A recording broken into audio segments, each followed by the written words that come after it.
Hello weavers, നമുക്കിന്ന് കൂർക്കയും പരിപ്പും കൂടിയിട്ടുള്ള കറി എങ്ങനെയാണ് ഉണ്ടാക്കുന്നത് നോക്കാം. ഇതിൽ ഞാൻ നാളികേരമൊന്നും അരയ്ക്കുന്നില്ല. കൂർക്കൊണ്ട് നമുക്ക് മസാലക്കറി വെക്കാം, പുളിങ്കറി വെക്കാം, ഇതെല്ലാം വെക്കാവുന്നതാണ്. ഇന്ന് ഞാൻ വെറുതെ സാധാരണ പെട്ടെന്ന് ഉണ്ടാക്കാവുന്ന ഒരു കറിയാണ് വെക്കുന്നത്.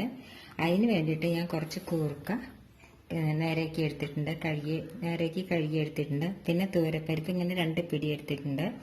പിന്നെ അതിലേക്ക് മുളക് പൊടി എരിവിനനുസരിച്ച് ഒരു 1.5 സ്പൂൺ എടുത്തിട്ടുണ്ട്. മഞ്ഞൾപ്പൊടി 1/4 സ്പൂണ്, ഉപ്പ് ആവശ്യത്തിന്, കരിവേപ്പിൻ്റെ ഇല, പിന്നെ ഉള്ളി കാച്ചാനായിട്ട് കുറച്ച് ചെറിയ ഉള്ളി എടുത്തിട്ടുണ്ട്.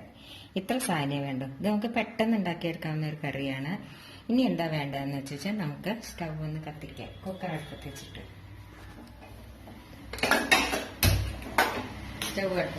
കുക്കർ അടുപ്പത്ത് വെച്ചു. അതിലേക്ക് നമുക്ക് കുറച്ച് വെള്ളം ഒഴിച്ചു കൊടുക്കാം. ഒരു 1.5 ഗ്ലാസ് വെള്ളം ഒഴിച്ചു കൊടുത്തു. ഇനി അതിലേക്ക് നമുക്ക് ഈ പരിപ്പ് ചേർക്കാം.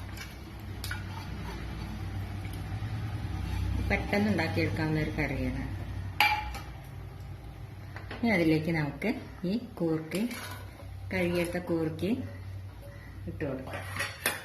ഇനി അതിലേക്ക് നമുക്ക് ഈ മുളക് പൊടി, ഉപ്പ്, മഞ്ഞൾപ്പൊടി ഇട്ട് വെക്കാം. ഒന്ന് ഇളക്കി കൊടുക്കാം.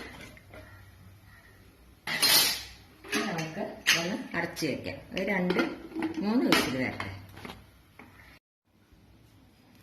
ഇനി നമുക്ക് നമ്മുടെ കൂർക്ക വെന്തോന്ന് നോക്കാം. നമുക്ക് കുക്കറൊന്ന് തുറന്ന് നോക്കാം.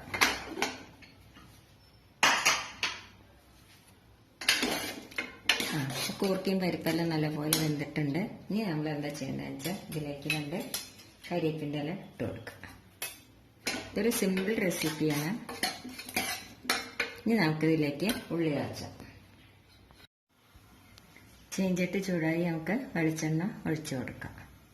അപ്പോൾ കൂർക്കയും പരിപ്പും വേവാനായിട്ട് ഹൈ ഫ്ലെയിമിൽ 1 വിസിലും പിന്നെ ലോ ഫ്ലെയിമിൽ ഒരു 2 വിസിലും വന്നു. അപ്പോൾ കൂർക്കയും പരിപ്പും നല്ലപോലെ വെന്ത് കിട്ടി. ഇനി നമുക്ക് എണ്ണ ചൂടായി ഇതിലേക്ക് നമുക്ക് ചെറിയ ഉള്ളി അരിഞ്ഞത് ഇട്ട് കൊടുക്കാം. ഉള്ളി ഒന്ന് നോക്കട്ടെ. അപ്പോൾ ഉള്ളി ഏകദേശം മൂത്ത് കഴിഞ്ഞാൽ അതിലേക്ക് നമുക്ക് ഈ കരിവേപ്പിൻ്റെ ഇല ഇട്ട് കൊടുക്കാം.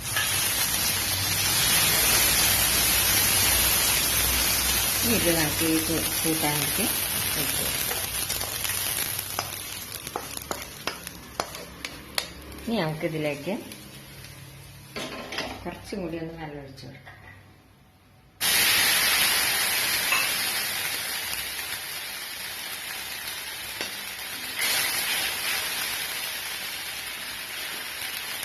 ഇതും കൂടി നമുക്കിതിലേക്ക് ഒഴിച്ചു കൊടുക്കാം.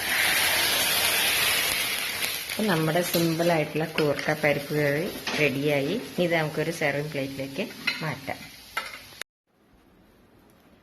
ഇപ്പം നമ്മുടെ സിമ്പിളായിട്ടുള്ള കൂർക്ക പരിപ്പ് കറി റെഡിയായി. ഇത് എല്ലാവരും ട്രൈ ചെയ്ത് നോക്കുമല്ലോ. ഇഷ്ടപ്പെടുകയാണെങ്കിൽ ലൈക്ക് ചെയ്യാനും ഷെയർ ചെയ്യാനും കമൻറ്റ് ചെയ്യാനും സബ്സ്ക്രൈബ് ചെയ്യാത്തവർ സബ്സ്ക്രൈബ് ചെയ്യാനും മറക്കരുത്. താങ്ക്